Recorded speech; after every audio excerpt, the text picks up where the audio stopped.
Harris and the Night Train. Mr. Harris liked trains. He was afraid of aeroplanes and didn't like buses. But trains, they were big and noisy and exciting. When he was a boy of 10, he liked trains. Now he was a man of 50, and he still liked trains. So he was a happy man on the night of the 14th of September. He was on the night train from Helsinki to Oulu in Finland, and he had 10 hours in front of him. "I've got a book and my newspaper," he thought, "and there's a good restaurant on the train. And then I've got 2 weeks' holiday with my Finnish friends in Oulu." There weren't many people on the train, and nobody came into Mr. Harris's carriage. He was happy about that. Most people on the train slept through the night, but Mr. Harris liked to look out of the window and to read and think. After dinner in the restaurant, Mr. Harris came back to his carriage and sat in his seat next to the window. For an hour or two, he watched the trees and lakes of Finland out of the window. Then it began to get dark, so he opened his book and began to read. At midnight, the train stopped at the small station of Ottawa. Mr. Harris looked out of the window, but he saw nobody. The train moved away from the station into the black night again.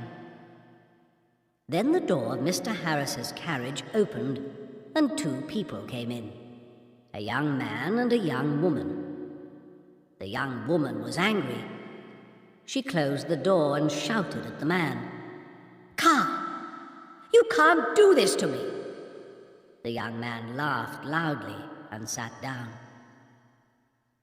Mr. Harris was a small, quiet man. He wore quiet clothes, and he had a quiet voice.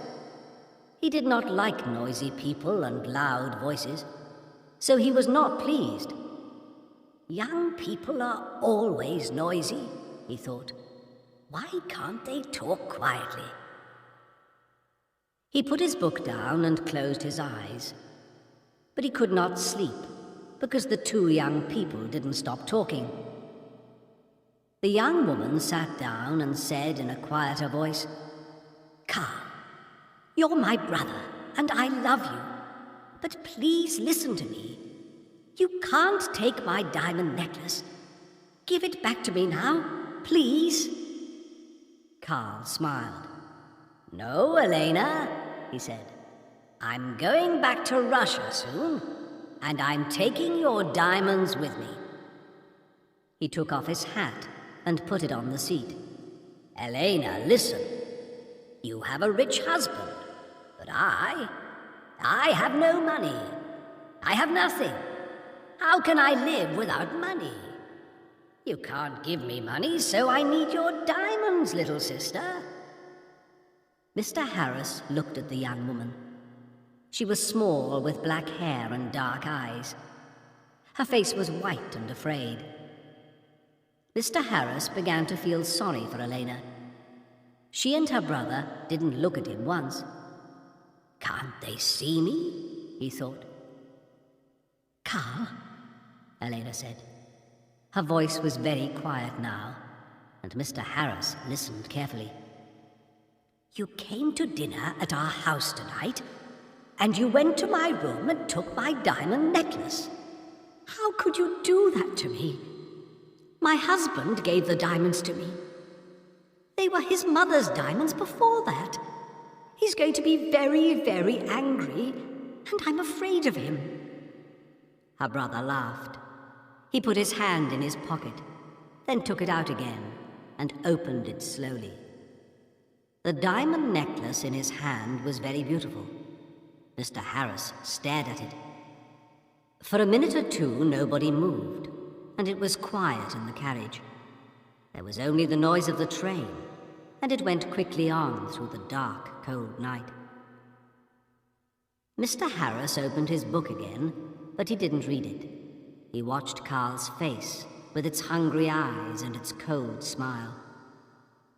"What beautiful, beautiful diamonds," Carl said. I can get a lot of money for these." "Give them back to me, Carl," Elena whispered. "My husband's going to kill me. You're my brother.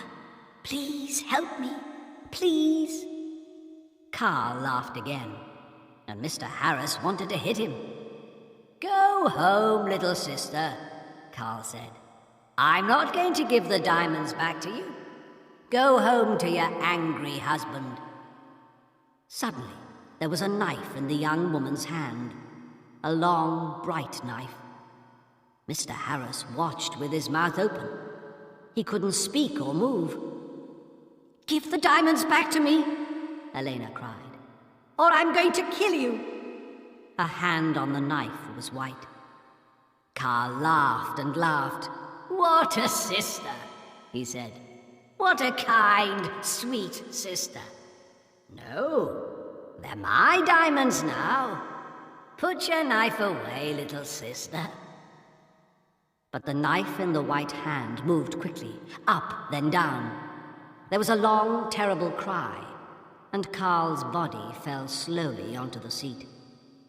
The color of the seat began to change to red, and the diamond necklace fell from Carl's hand onto the floor. Elena's face was white. "Oh no," she whispered. "Carl, come back. Come back. I didn't want to kill you." But Carl didn't answer, and the red blood ran slowly over the floor. Elena put her head in her hands, and again in the carriage there was a long, terrible cry. Mr. Harris's face was white too. He opened his mouth, but he couldn't speak. He stood up and carefully moved to the door. The young woman was quiet now. She didn't move or look up at Mr. Harris. In the corridor, Mr. Harris ran. The guard was at the back of the train, and Mr. Harris got there in half a minute. "Quickly," Mr. Harris said. "Come quickly. An accident. A young woman. Oh dear. Her brother he's dead." The guard ran with Mr. Harris back to the carriage. Mr. Harris opened the door, and they went inside. There was no dead body of a young man. There was no young woman. No blood. No knife. No diamond necklace. Only Mr. Harris's bags and his hat and coat. The guard looked at Mr. Harris, and Mr. Harris looked at him. "But," Mr. Harris began. "but they were here. I saw them. The young woman, she had a knife, and she killed her brother." "A knife, you say?" the guard asked. "Yes," Mr. Harris said quickly. "A long knife. And her brother took her diamonds, so she—" "Ah, diamonds," the guard said. "Was the young woman's name Elena?" he asked. "Yes, it was," Mr. Harris said. "How do you know that? Do you know her?" "Yes and no," the guard said slowly. He thought for a minute, then looked at Mr. Harris. "Elena di Saronelli," he said. "She had dark eyes and black hair. Very beautiful. She was half Italian, half Finnish.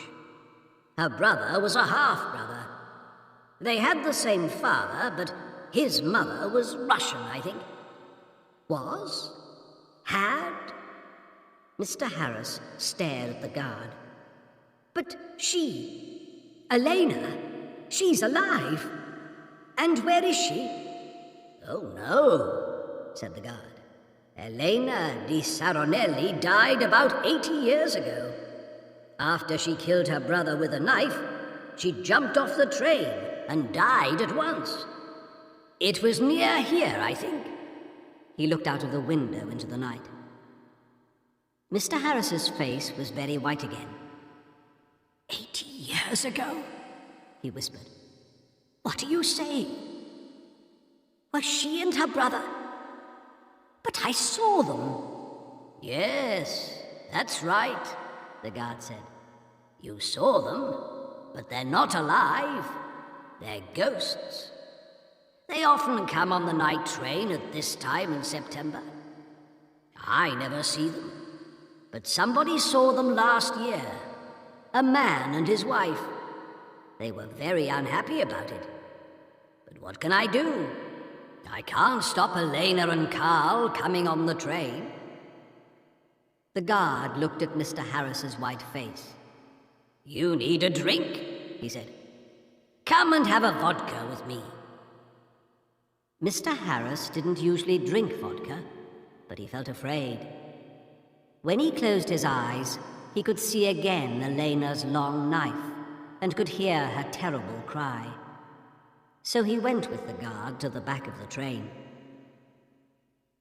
After the vodka, Mr. Harris felt better. He didn't want to sleep, and the guard was happy to talk.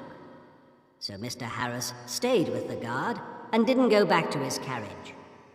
Yes, the guard said. It's a famous story. I don't remember it all. It happened a long time ago, of course. Elena's father was a famous man here in Finland. He was very rich once, but he had 3 or 4 wives and about 8 children. And he liked the good things of life, so there wasn't much money for the children. Carl, the oldest son, was a bad man, people say.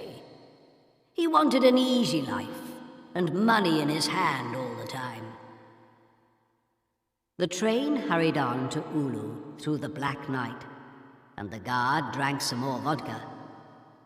Now Elena, he said, she didn't have an easy life with those 3 difficult men.